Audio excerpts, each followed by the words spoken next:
Hello to you all. We are delighted you can join us today for the CaRMS Forum. This is being recorded and the video will be posted on our website and YouTube channel in the coming days. I acknowledge Canada as the land of the First Peoples, Inuit and Métis. I acknowledge that CaRMS office located in Ottawa stands on the traditional territory of the Anishinaabe Algonquin people. I pay homage to the Indigenous peoples past, present, and future from all nations across Canada who contribute to the strength of this country. We are grateful for the opportunity to live, work, and learn in this place. I would first like to say thank you to our clients, our stakeholders, CaRMS member organizations, CaRMS board, and staff. We are fortunate to have the opportunity to know and work with all of you. At its heart, the residency match system is simple. On one hand, you have an applicant with the disciplines and training locations they want to pursue, and on the other, you have a program with positions for qualified and interested applicants. Of course, as soon as there is more than one applicant in one program, things get a bit more complex, and what you end up with is a market. In Canada, the CaRMS match is what brings together thousands of applicants, programs, and positions. CaRMS' role is to manage all of the complexity that is a natural part of a system or market of this scope, to deliver a national service that reflects different provincial regulations and respects the autonomy of local decision makers at the faculty level, to fairly balance the priorities and concerns of learners and faculties, to ensure the integrity and safety of the match process, and to do all of this while making it as simple as possible for that applicant and that program to find one another. Our job at CaRMS is to make it as easy as possible for match participants to achieve success. The match data that we will be sharing today is one of the ways we can contribute to the success of the system and its participants. Data can answer questions like what happened, what has changed, and what hasn't, and prompt us to ask new ones like why, what does it mean, and how can we improve? Here are some of the key areas in which we hope to answer and ask questions today. We'll start with an overview of our enhanced skills and subspecialty matches. Then we'll move on to the R1 match. We will provide to you the first presentation of applicant diversity data. We will then move on to opportunities, participation, and choices. We will focus attention on our international medical graduate colleagues. We will look at detailed outcomes, and then a focus on family medicine, and finally, unmatched Canadian medical graduates and unfilled positions. Before we dive into the data, I'd like to introduce my colleague, Ryan Kelly, to give a brief overview of how you can ask questions throughout the presentation. Thanks, John, and hi, everyone. As John said, I'd like to go over a few housekeeping items before we get started. First, throughout the presentation, there will be several opportunities for questions. On the right side of your screen, there's a questions tab where you can submit your questions, and feel free to submit them at any time. You do not need to wait for the designated question period. There's an upvote function available for each question that has already been submitted. If you see that someone has already asked something you're interested in, please go ahead and use that upvote function. If you have a question that's specific to a slide that John has presented, please do your best to include the slide number in your question submission. If you would prefer to ask your question in French, we have a translator moderating the question section who can reply in French and translate for the rest of the audience as well. Feel free to also use the questions tab to leave comments about today's presentation. We will answer as many questions as we can, but we may not be able to answer everything today. The CaRMS Forum data deck will be posted on carms.ca after today's event. All registrants will receive an email with a link to the post. That's all for me. Back to you, John. Thanks, Ryan. I will declare right now how much I miss being in person. The limitations of the virtual platform and having a real dialogue is something I really feel and look forward to when we can be together. On the other hand, virtual experience makes the presentation accessible to a broader audience, and we will want to maintain that benefit in the future.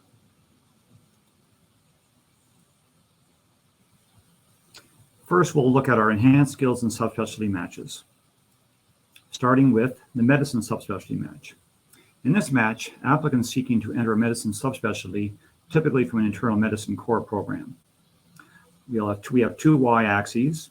On the left, the scale representing the match and fill rate for the two lines that you can see, burgundy for the fill rate and green for the match rate. And then on the right-hand side, the scale for the number matched.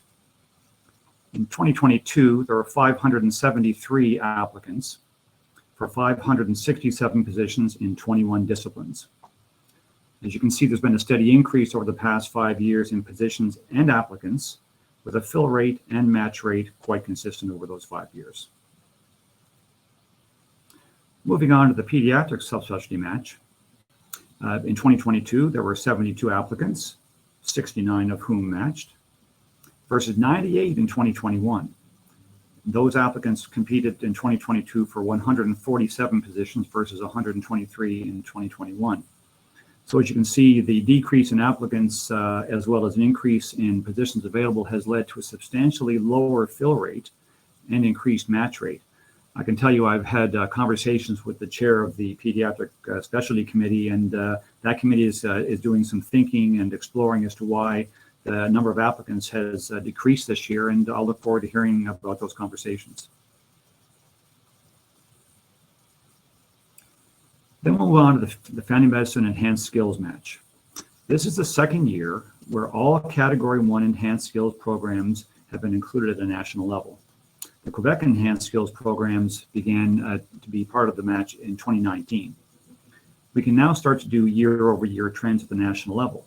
Once again, the same pattern you see with the match and fill rate scale on the left-hand y-axis, the number matched scale on the right-hand y-axis, the number matched in the blue column, matched rate in the green line, and fill rate in the burgundy line. In 2022, there were 277 positions versus 264 in 2021 in 8 Category 1 programs, available in 2022 to 336 applicants, one more than the 2021 applicant pool. Increased positions with similar number of applicants has led to a slight uptick in match rate with a corresponding small reduction in fill rate.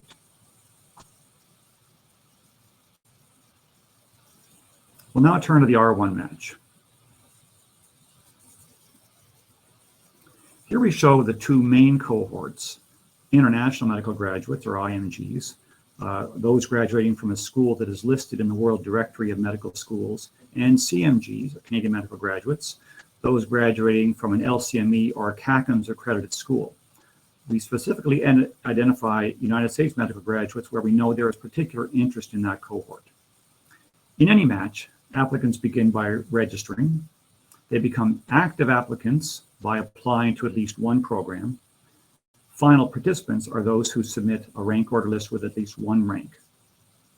In total, just over 4,300 applicants submitted a rank order list in 2022. Here is a slide which summarizes the outcome of the 2022 R1 match. So I'll orient you here a little bit to what you're seeing, quite a lot of data here. So this top table represents the outcomes, the participation and outcomes of the first iteration from an applicant perspective. And on the right-hand side, this pie chart shows the positions. So there were 3,099 positions filled in the first iteration, 311 that moved forward to the second iteration. For 2 iterations of the match in the full cycle, both first and second iterations, 3,295 positions were filled, leaving 115 unfilled, 99 of which were in family medicine. Of the 2,953 CMGs who submitted a rank order list, 2,844 matched. That includes 2,714 current and previous year graduates without postgraduate training in the first iteration. And in the second iteration, 102 current and previous year graduates matched, in addition to 28 with prior postgraduate training. 1,316 IMGs participated in one or both iterations, with 439 matching. That is in comparison to 410 in 2021. And finally, 12 USMGs matched of the 19 who participated. Those of you quick to do the math will note there is a gap between the number of current year CMGs unmatched in first iteration and the sum of the matched and unmatched in second iteration. The difference is those who chose not to participate in second iteration after not matching in first. Here we have a summary of the R1 match after both iterations. In total, 3,295 positions filled, 23 more than 2021. 439 positions filled by IMGs, 104 by previous year graduates of Canadian schools unmatched from previous years, 28 with postgraduate training, 2,740 current year CMGs and 12 USMGs. Slightly more positions filled than 2021, second only to 2020 in terms of total positions filled. One aspect to note is the low number of USMGs matched again this year. This is the second year where we are seeing the implication of the change in timelines and sequence of the US and Canadian matches.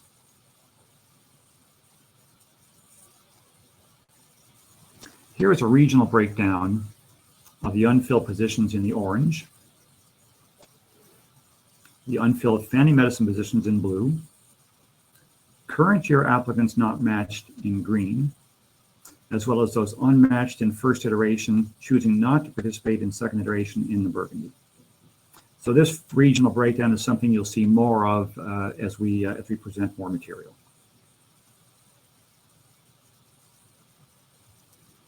In the spring and summer of 2021, CaRMS was engaged by a number of stakeholders, specifically learners, postgraduate deans, and program directors, eager to have an equity, diversity, and inclusivity lens applied to the application selection and matching process. As a result, after much consultation, CaRMS launched a self-identification questionnaire. Following is a sample of the data relating to certain measures of diversity for the 2022 R1 applicant pool. A working group has been formed to advise on the types of analyses that will be helpful going forward. The first view is along the lines of our primary cohorts of those who completed the questionnaire. A total of 929 registrants completed the questionnaire, just under 20%. Applicants shared socioeconomic background. Burgundy represents Canadian medical graduates, and blue represents IMGs.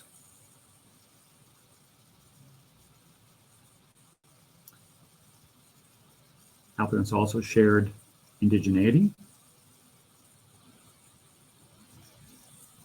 and if they consider themselves to be a racialized person. A more comprehensive data set, including other important aspects of diversity, will be available on carms.ca in the coming weeks. Let's take our first pause for questions. Over to you, Ryan. Thanks, John. The first question. The CaRMS match has traditionally been after the NRMP match, allowing Canadian citizens with a desire to match back and help with the physician shortage to be able to participate in the CaRMS match. Will there be a move to bring back the original timeline? Thanks for that question.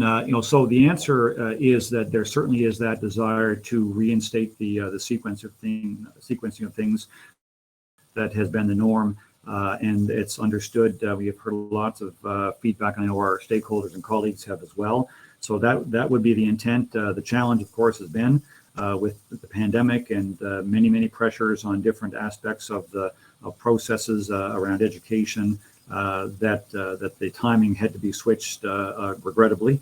But so the intent, I do think, is to bring it back to what has traditionally been the pattern. Awesome. So you seem to be hitting all the right notes, John, because that's the only question that's been submitted so far. Great. I'll move on then.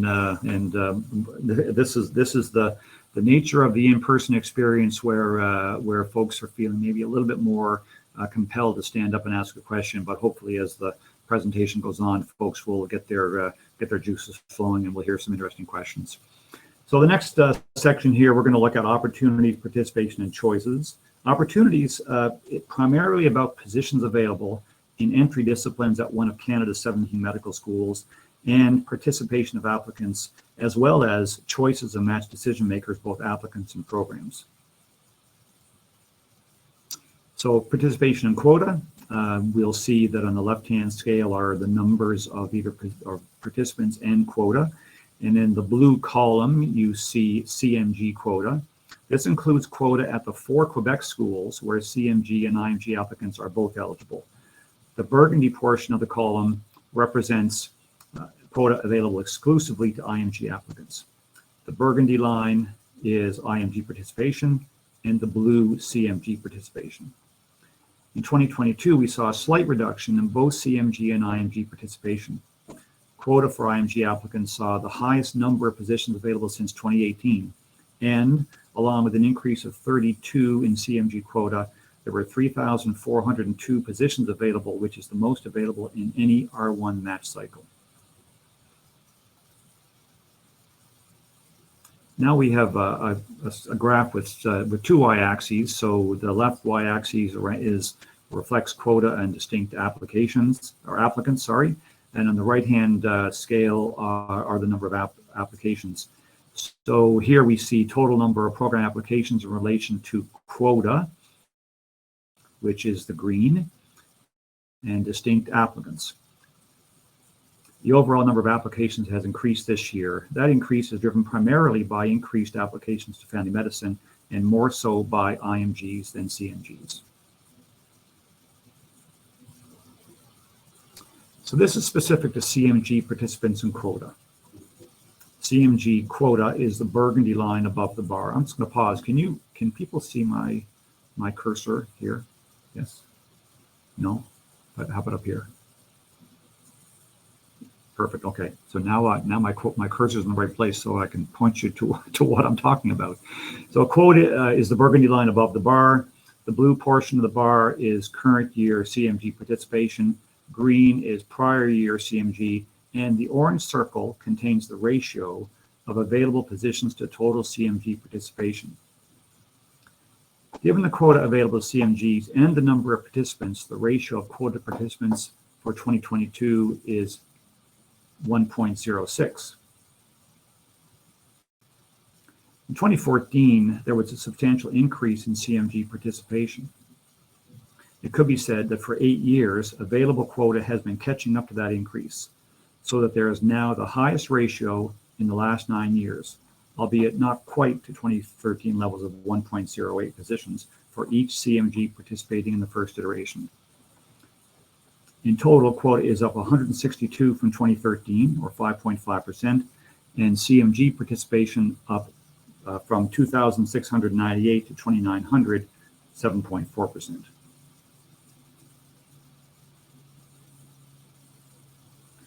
Let's break down the available positions for CMGs. These are discipline groupings you will see used frequently. Surgical disciplines include cardiac, orthopedic, vascular, plastic, general surgery, neurosurgery, obstetrics and gynecology, ophthalmology, otolaryngology, and urology. Non-surgical includes pediatrics, emergency medicine, psychiatry, anesthesiology, dermatology, neurology, diagnostic radiology, and radiation oncology, as well as laboratory medicine disciplines. You can see we have specific columns for family medicine and internal medicine due to the size of those disciplines.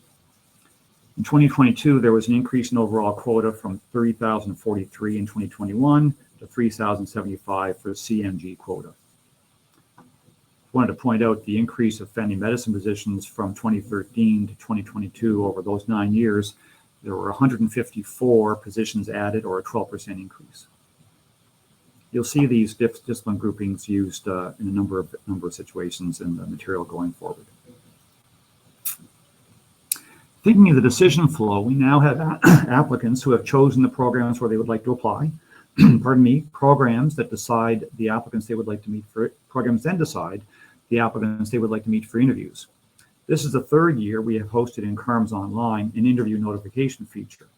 That also means we have been capturing data on interviews offered by programs. This is a view for the last 3 years of the percentage of applicants receiving at least one interview offer, broken down by a number of cohorts. You can see with certain cohorts that almost all members receive at least one interview offer, while for the others, the percentage is much lower. Take into account that for some cohorts, the population size is fairly small, which can result in somewhat dramatic shifts year over year. One notable trend is the increase in percentage of IMG applicants receiving interviews. This correlates to the marked increase in the number of matched IMG applicants, the highest number of matched IMG since 2014. With the same interview offer data, we can look at the percentage of CMG applications that led to interview offers. Here we see the percentage of applications to the CMG applicant's home school that led to interview offers, and that same view for applications to away schools. For 2021 and 2022, there have been questions as to how changes in visiting electives and virtual interviews might impact interview offers to home and away CMG candidates. Now with 3 years of data, where you're seeing a general upturn in the number of applications from CMGs translating into interview offers for applicants to home and away programs. I know there is much interest in this natural experiment and related data that may inform the impact of visiting electives and virtual interviews. Probing deeper into interview offers, here's a breakdown by discipline grouping for homeschool applications. Take a moment, you can just get your eyes set on these patterns. And of course, you will have access to the full deck in pretty short order, so you'll be able to spend lots of time on it. And for away school applications. A notable reduction we see over 3 years is in away school applications for surgical disciplines.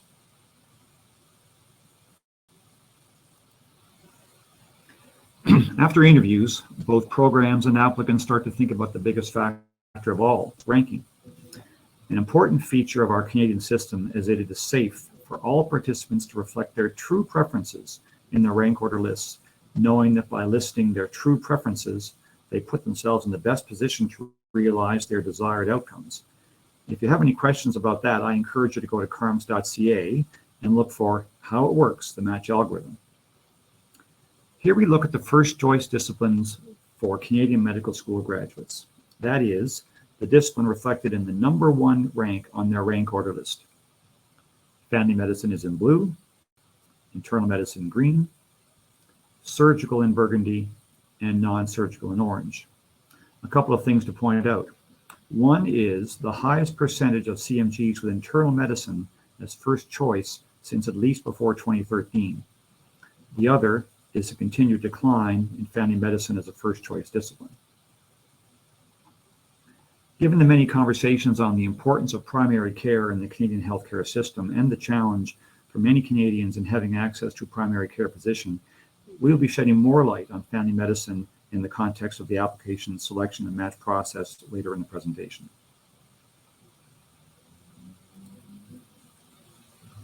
So we're going to start to talk a little bit about supply and demand, and in economic terminology, I suspect many of you know what that means. In the match context, supply is defined by quota available in either a particular discipline or discipline category. Demand is defined by the number of applicants who choose that discipline as their first choice. So here we see the lines representing the ratios of quota to CMG applicants with that discipline or discipline grouping as first choice. Using internal medicine as an example, in 2013, there were 118 positions available nationally for every 100 CMG applicants ranking internal medicine as first choice. Now, in 2022, that ratio is 98 to 100 or 0.98. In this context, an upward slope, for example, with family medicine, represents increased supply versus demand, whereas a downward slope represents increased demand versus supply. Sorry, a little bit happy there with the cursor. Combining, so the upward slope in family medicine, as you can see, with increased quota and declining first choice discipline, the demand in family medicine, you can see the upward sloping curve. And on the other hand, increased quota for internal medicine and non-surgical disciplines coupled with an even greater increase in demand resulted in a downward sloping trend.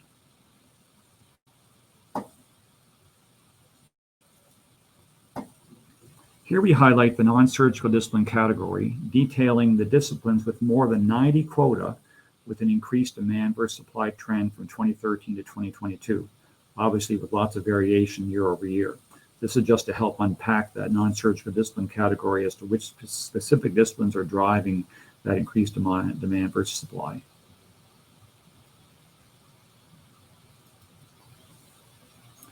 This analysis shows the percentage of applications included on both the applicant and program rank order list. with views of applications to home and away schools. So here's the home, and here's the away. In 2022 nationally, the blue bar is the national view, so that's the national aggregate.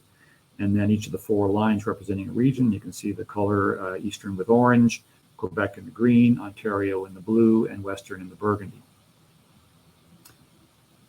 In 2022 nationally, 80% of all CMG applications resulted in both the applicant and program ranking one another. For applications to away schools, that number is 61%. You can see a general upward trend of likelihood of mutual ranking for the 5 years starting in 2018 for both home and away schools, with regional variation over those years. 2022 saw a significant decline in home mutual rankings below the 2020-2021 peaks, with away mutual rankings just below last year's. Quebec and Eastern regions saw the most significant reductions in home school mutual rankings for 2022. We'll now turn our attention and focus to our international medical graduate applicants. The following section provides a breakdown of our IMG applicant group along a number of dimensions. The first slide breaks down the registrants to those who have participated in previous years and those participating in 2022 for the first time. We know there are many factors that impact the decision of IMG applicants to participate in the R1 match. Some relate to the Canadian context and some relate to the country where they are studying. This is the picture for the last 5 years.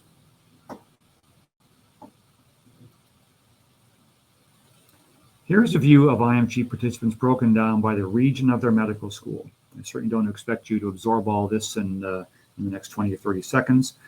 You'll be able to dig into it. I will tell you that the UK schools are included in the Europe region. Just a couple things to draw your attention to. The match rates for applicants from most regions have been rising for the last number of years. And all regions, with the exception of the Central America Caribbean group, experienced a higher match rate this year versus 2021. And as you can see, Europe and Australia, which is described here as Oceania and Pacific Islands, but it's Australia, Europe and Australia, more than 50% match rate in the last 3 years. This view breaks down 2022 IMG applicants by year of graduation. The far right-hand side reflects those graduating in 2022, participating in the 2022 match. And then moving left, the 2021 graduating cohort, 2020, and so on. Final participants are in the burgundy, matched in blue, and the match rate in the green line.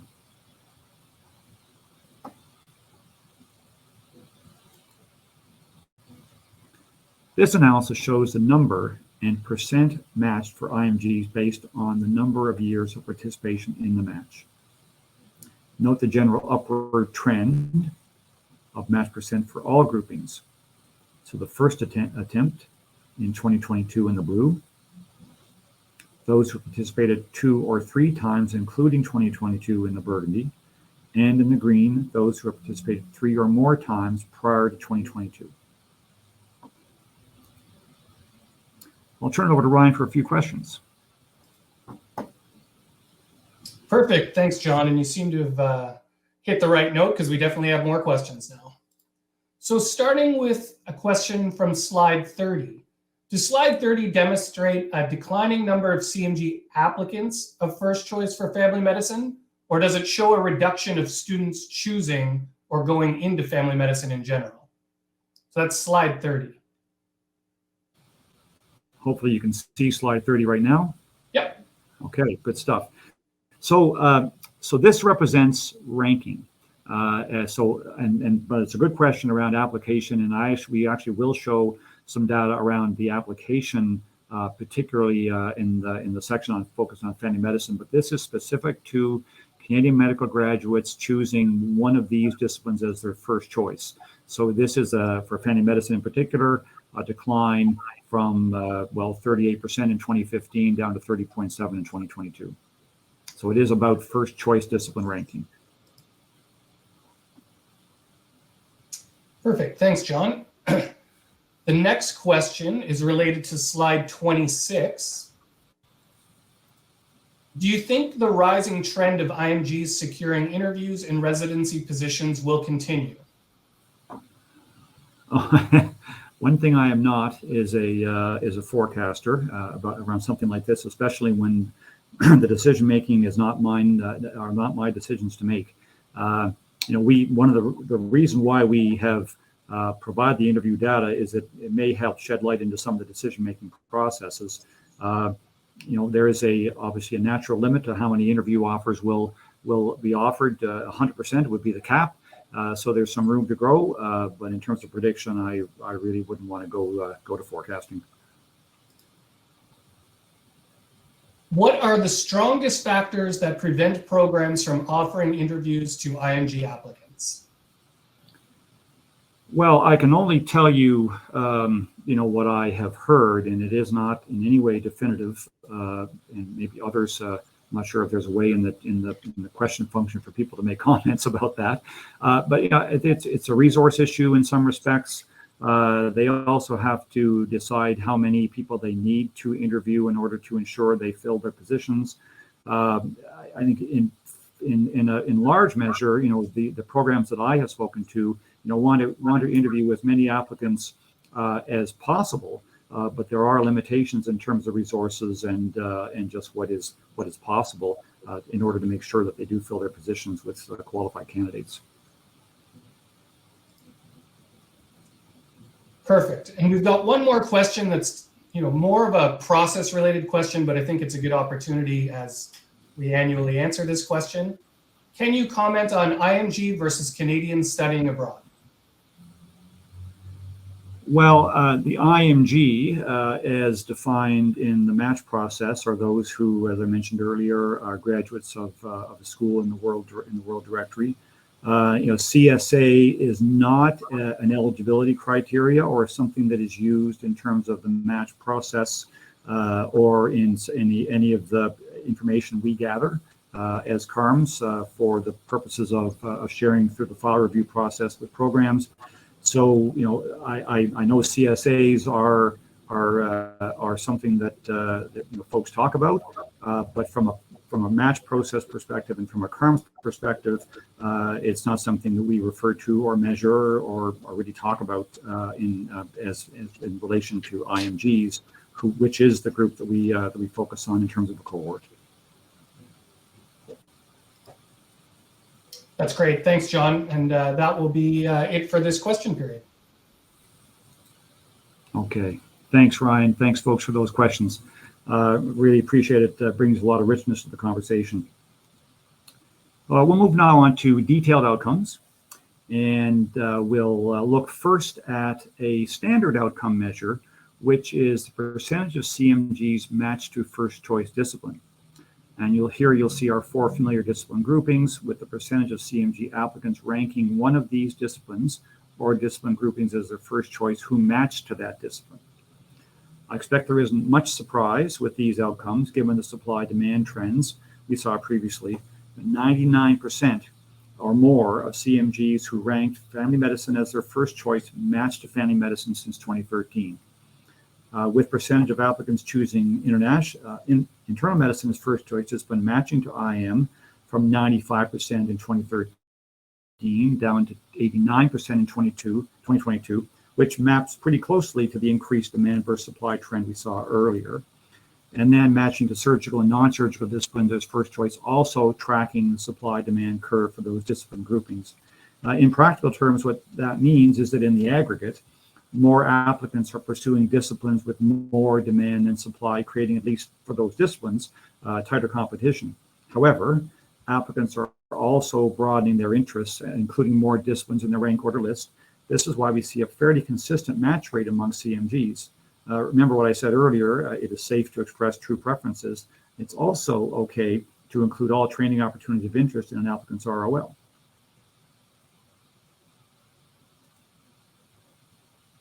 Here's the view of first choice discipline by region. Ontario increasing by about 2% since 2018. Quebec with some change, Quebec in the green, with some change over the years, but the same in 2022 as in 2018. Western and Eastern, about a 2% reduction since 2018. nationally a very consistent outcome along this dimension over the past 5 years. Here we see the percentage of CMGs matching to one of their top 3 choices from the rank order list. Just under a 3% increase nationally versus 2021, with internal medicine and non-surgical disciplines seeing 6.5% and 4.2% increases respectively.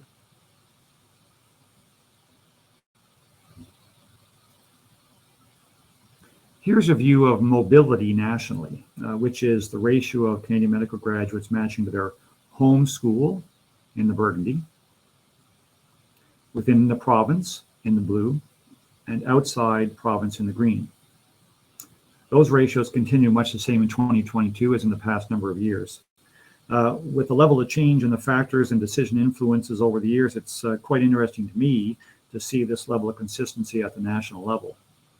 It's a good time to also mention that the school level data, which many look forward to, will be available in school reports provided to faculty deans in the coming weeks.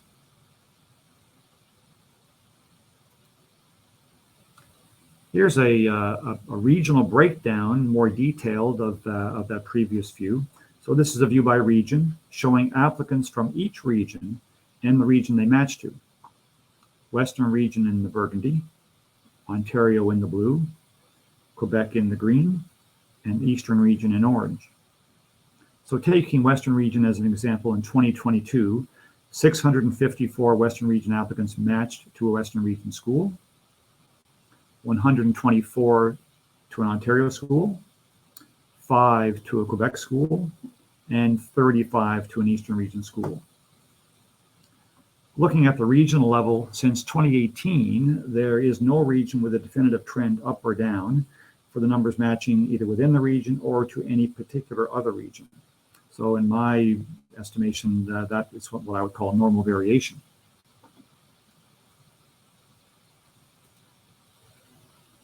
In the second iteration, applicants with prior postgraduate training are eligible to participate.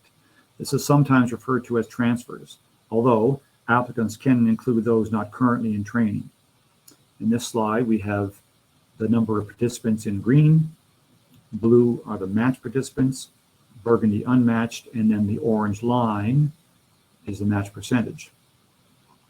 2022 with the highest match rate and the same number of matched applicants with prior postgraduate training in 2021.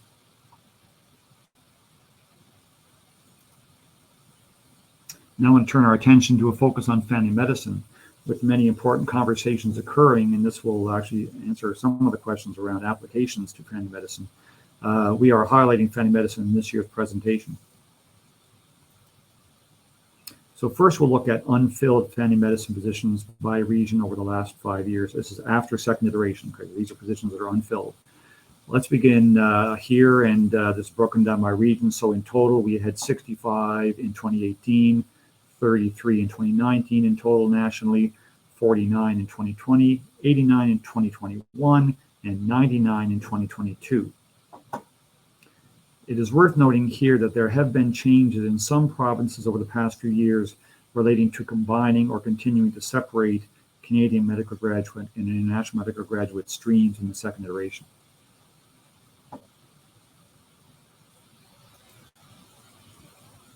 Here's a view of supply and demand at the regional level for family medicine, remembering that nationally there have been increased quota and reduced demand with respect to first choice discipline over the last number of years, as reflected in the increased ratio.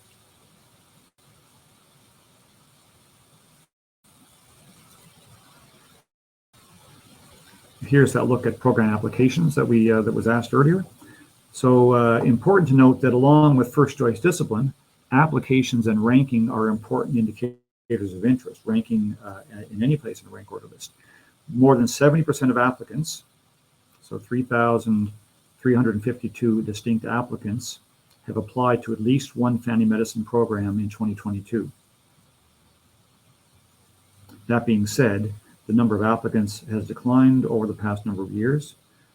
However, with those who are applying, they are applying to more training sites, indicating the increase that I mentioned earlier, the increase in applications, primarily from family medicine applications.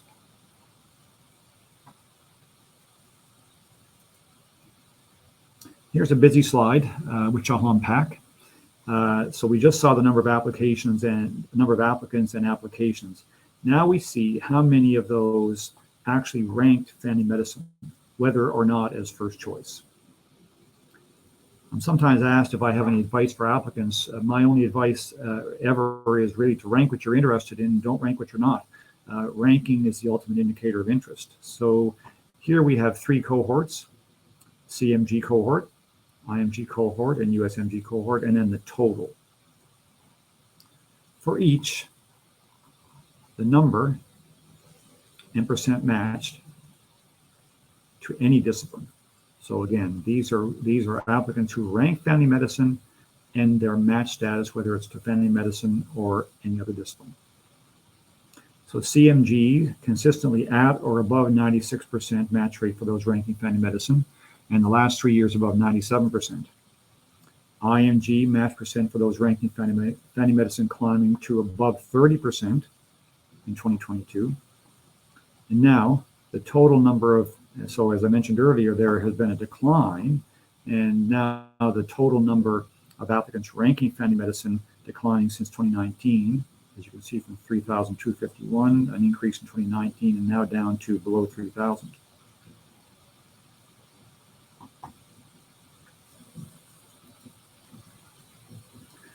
Those Canadian medical graduates who apply to and rank family medicine frequently apply to and rank other disciplines. That is not surprising, given the strong tendency for CMGs generally to apply to and rank more than one discipline. It is, however, more often the case for those choosing a high-demand discipline to apply to and rank multiple disciplines versus those who choose family medicine as first choice. Here's a breakdown of the disciplines where those CMGs who ranked family medicine were matched. So these are the same 1,952 matched applicants who ranked family medicine, and this is the breakdown of the disciplines they actually matched to. And this is a view of the first choice discipline for those Canadian medical graduates matching to family medicine. So 1,126 CMGs matched to family medicine, and this was their first choice discipline. 2022 had the lowest number of CMGs filling family medicine positions and lowest number with family medicine as first choice for the past 5 years. We know, of course, there are many factors that influence decision-making and many discussions taking place on how to shift the demand trend for family medicine. It was not that long ago, 2015, in fact, when 38% of CMGs chose family medicine as first choice. Now it's under 31%. We hope this additional detail focus on family medicine is helpful. I know this data is only part of the story, and we would be happy to provide more detailed data on any aspect of this issue.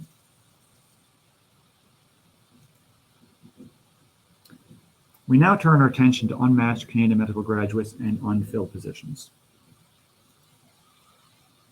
Here are the unfilled positions after second iteration by discipline group for the last 5 years. So each year, so 99 mentioned earlier for family medicine. Very low numbers of unfilled in the internal medicine and surgical disciplines. Some numbers in the non-surgical, often laboratory medicine, but there's quite a mix this year of the 13. And here's the cumulative view of those unfilled positions, again, by those 4 discipline groupings. 335 over 5 years in family medicine, 54 in non-surgical disciplines, 4 in internal medicine, and 2 in surgical disciplines.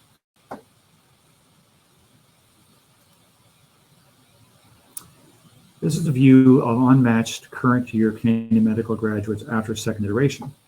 The blue line represents current year CMGs who are unmatched after both iterations. The level is hovering around 1% these past 4 years. Note that in 2018, the Ontario Ministry and Canadian Armed Forces offer positions post-match. So you can see an intervention point there, about 2.4% dropping significantly in the subsequent year. The burgundy line reflects current year CMGs who do not match in first iteration and choose not to participate in second iteration. There was an upward trend since 2014, with 2021 being the highest proportion at 1.9%. That percent dropped slightly in 2022 to 1.7%. However, that remains much higher than the historical average. With the continued high rate of unmatched Canadian medical graduates from first iteration not participating in second iteration, we wanted to look more closely at this trend and the common thread mentioned last year, which is the lack of opportunity in those applicants' first choice discipline going into second iteration. So we'll have a look at some examples. Here's diagnostic radiology, 0 unfilled positions at the end of first iteration, 3 applicants who had diagnostic radiology as their first choice discipline choosing not to participate in second iteration. Similar fact pattern for general surgery, 0 unfilled positions, 2 choosing not to participate in second iteration. And then jumping to ophthalmology, and 15 applicants chose not to participate in second iteration with ophthalmology as their first choice in first iteration, 0 unfilled positions after first iteration. So that pattern of CMG applicants choosing not to participate in second iteration, so the numbers were 53 in 2021, 48 this year. I can tell you that about 3/4, so 77% in 2021, 73% this year, had a first choice discipline with no quota going into second iteration. In other words, there does not seem to be interest in pursuing another discipline. So the implication is that should those applicants continue to pursue that same first choice in their next match year, that would have an impact on disciplines that already have more demand than supply. So let's explore that a little bit with those applicants in subsequent years. So first question, do those CMGs participate in the subsequent year? The answer is overwhelmingly yes, and that is not a surprise. We know that the great majority of CMGs who do not match in the first year move on to participate in subsequent years, and the ultimate match rate is very, very high, which we'll look at in a moment. For the 2021 group of 53, 50 participated in this year's match. So you can see the participation rate here for the last 5 years. Next question, given the data regarding unavailability of first choice discipline quota and the hypothesis of continued focus on the same first choice discipline in the subsequent match year, do they stay with the same first choice discipline? So this is the percent choosing the same first choice discipline as their initial match year. 72% for the 2021 cohort in 2022, 82% from the 2020 cohort, and so on. So specifically for the 2021 group, 36 of the 50 participating ranked the same first choice discipline in 2022. Finally, the question is what percent actually matched to that first choice discipline? So in summary, of the 50 who participated, 20 matched to the original first choice discipline out of the 36 who ranked that discipline as first choice. 23 matched to a different discipline, and 7 did not match. There are a few potential conclusions to be reached here, and I will leave that to you to consider. Finally, we always want to consider the long term. Here, we look at the ultimate success of the Canadian medical graduate in terms of obtaining a residency position through the application selection match process, a process that intends to provide opportunity, choice, and optimum outcomes for learner and program participants. As we see here, CMG match rates are right around 99.5% for the past 8 years, and above 99.5% for 2019, 2020, and 2021. Of course, we'll know more about the 2022 group next year. Given the varying factors relating to available quota, discipline interest, and of course the impacts of a global pandemic, these outcomes would indicate a system that is capable of absorbing much change while retaining a high level of effectiveness. Now I'll turn it back to Ryan for more questions. Great, thanks, John. The first question goes all the way back to slide 42, and it's just a clarification on the data. Is that CMGs attending a school in those regions? And again, that's slide 42. Yes, that is the applicants from those regions. Perfect. The next question, do you have any estimate of the amount of positions offered that occur outside of the CaRMS process and not captured in your data?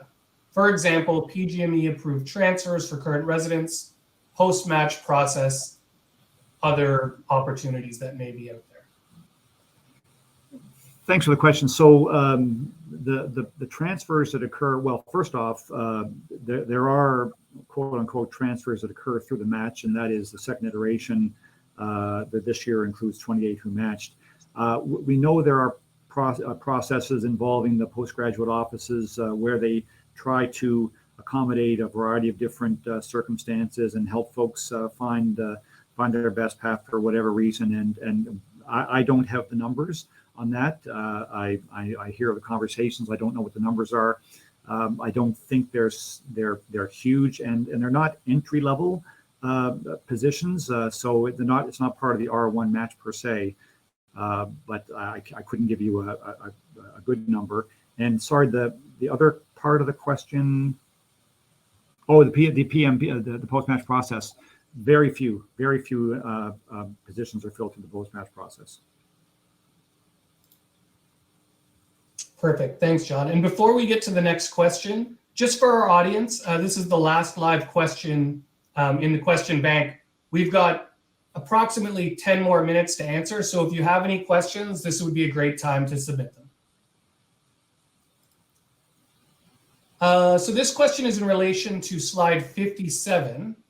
What could be the reason or reasons for the culminating unfilled positions in family medicine? 57, I like that. 57, 57, 57. 57? 57. I have 57 as unmatched current year CMGs.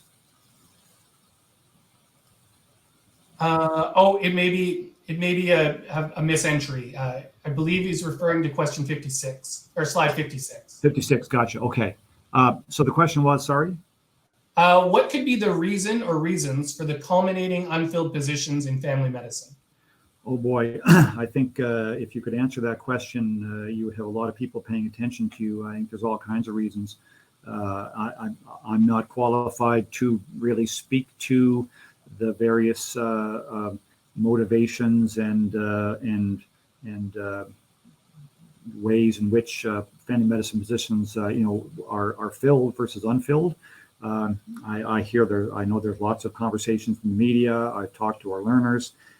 It's to an overused term, multifactorial.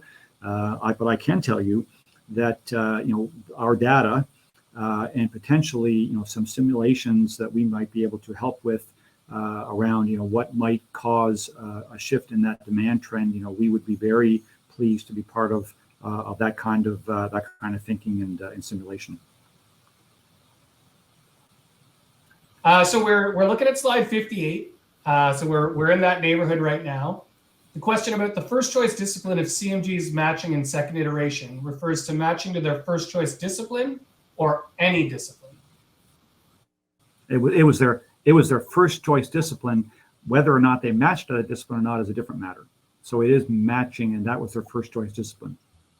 Are you concerned that students are not entering the second iteration when there are no positions in their chosen specialty with the expectation that they will match in subsequent years? What are the implications of this strategy?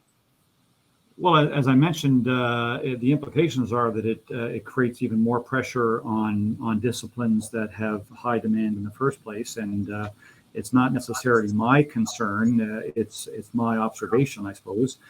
It's a concern that I've heard from others, and that's I think what this analysis is intended to do is to help inform what's really happening, because that is as I mentioned, there are hypotheses about what's happening. And this data hopefully, puts some fact to that, and if there's other data that can help inform that and unpack that, we'd be happy to pursue that. But again, it's really the concern of others and an observation that I've made, which I hope the data helps inform. We'll stay on the family medicine train for now. Does family medicine have proportionately more unfilled positions? It has more unfilled positions in absolute numbers, but maybe that's mostly because most positions are family medicine positions. Well, yeah, it's I would say the quick math is there's 99 unfilled positions in 2022. There were circa 1,400 positions, so that's about 8%. That is quite that's 8% versus internal medicine that has 3 out of a few hundred. So I would say it is proportionally higher. It's higher in numbers and in percentage terms. And I guess the other issue is just one of need. And I'm just maybe reflecting more as a citizen and a healthcare consumer than anything else. Unfilled family medicine positions put more pressure on the healthcare system, and I know that's what people are counting on for their primary care. So not only is it a numbers issue, but it's also an issue of what the system needs. So this is an extension of slide 58 again. Do you have the data for by specialty for first choice discipline applications and what they ultimately match to? So to rephrase, I believe this question is asking, the applicant had a first choice discipline from first iteration, went unmatched.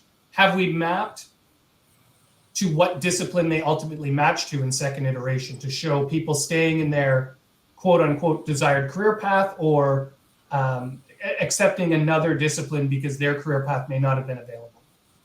Yeah, great question.